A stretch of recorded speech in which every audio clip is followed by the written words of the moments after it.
शिव रुद्र मंत्र। चित्रों और मूर्तियों में शिव को सभी ने सफेद रंग में चित्रित किया है।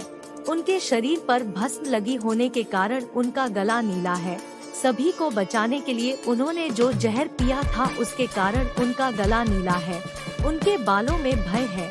उनके सिर पर चंद्रमा की शोभा है और पवित्र नदी गंगा जैसे वह स्वर्ग से गिरी हो और उसकी गर्दन पर एक खोपड़ी सुशोभित हो। खोपड़ी भगवान ब्रह्मा के 5 सिरों में से एक है जिसे भगवान शिव ने काट दिया था। वाराणसी पहुंचने तक सिर उससे चिपका रहा जहां वह गिर गया।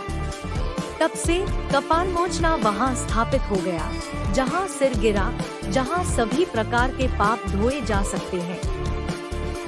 भगवान शिव के गले में एक सांप भी है जिसे नागराज के नाम से जाना जाता है क्योंकि उन्होंने सांपों के राजा को एक आशीर्वाद दिया था। नमो भगवते रुद्राय। नमो भगवते रुद्राय अर्थ में रुद्राक्ष के सर्वशक्तिमान स्वामी को प्रणाम करता हूँ और प्रार्थना करता हूँ। शिव रुद्र मंत्र के जाप के लाभ। यह एक बहुत ही छोटा और सरल शिव मंत्र है जिसका जाप कभी भी किया जा सकता है। यह भगवान शिव को प्रसन्न करने का एक शॉर्टकट तरीका है जिसमें बहुत कम अनुष्ठानों का पालन करना पड़ता है। भगवान शिव को प्रसन्न करने के लिए रुद्र मंत्र का जाप किया जाता है क्योंकि उनका दूसरा नाम भगवान रुद्र भी है। रुद्र मंत्र का जाप करने से हर मनोकामना पूरी होती है क्योंकि भगवान शिव हिंदू धर्म के सबसे दयालु देवता माने जाते हैं और उन्हें प्रसन्न करना बहुत आसान है। शिव रुद्र मंत्र का जाप करने का सर्वोत्तम समय बहुत सवेरे। इस मंत्र का जप करने की संख्या 108 बार। शिव रुद्र मंत्र का जाप कौन कर सकता है? सब लोग। इस मंत्र का जाप मुख करके करे, उत्तर और पूर्व। 4 शिव गायत्री मंत्र। माता पार्वती के साथ भगवान शिव के पास गणेश थे जिन्हें माता पार्वती ने बनाया था क्योंकि भगवान शिव घर पर नहीं थे ताकि वे स्नान करते समय उनका साथ दे सके और दरवाजे की रखवाली कर सके। उनकी अनुपस्थिति में भगवान शिव वापस आए और भगवान गणेश की पहचान के बारे में पूछा। वह माता पार्वती की रचना के बारे में जानता था और भगवान गणेश को एक घुसपैठिया मानता था और चूंकि गणेश ने उन्हें दरवाजे से अंदर नहीं जाने दिया जो कि उनकी माँ का आदेश था, जब तक वह अंदर थी किसी को भी अंदर न आने दे, इससे महादेव और अधिक क्रोधित हो गए।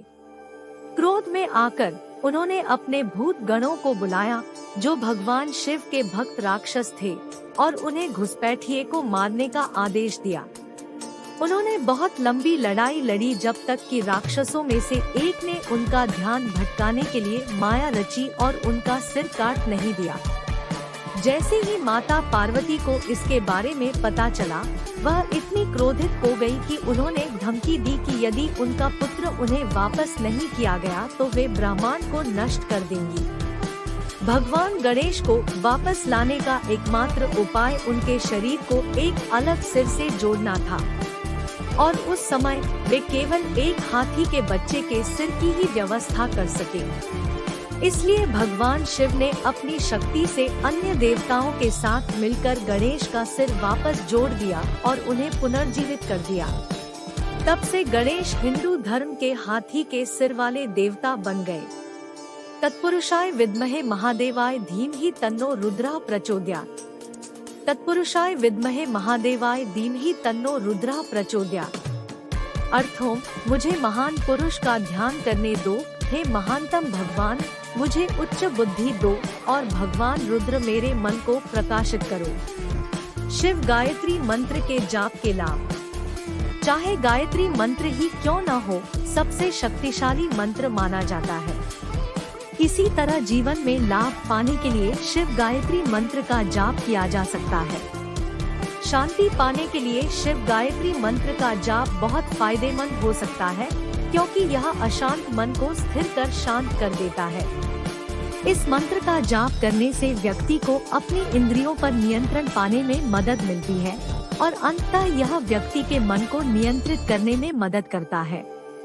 शिव गायत्री मंत्र का जाप करने का सर्वोत्तम समय सुबह जल्दी सूर्योदय से पहले से सूर्योदय के बाद तक, शाम सूर्यास्त से पहले से सूर्यास्त के बाद तक। इस मंत्र का जप करने की संख्या 108 बार। शिव गायत्री मंत्र का जाप कौन कर सकता है? सब लोग। इस मंत्र का जाप मुख करके करें, पूर्व और उत्तर।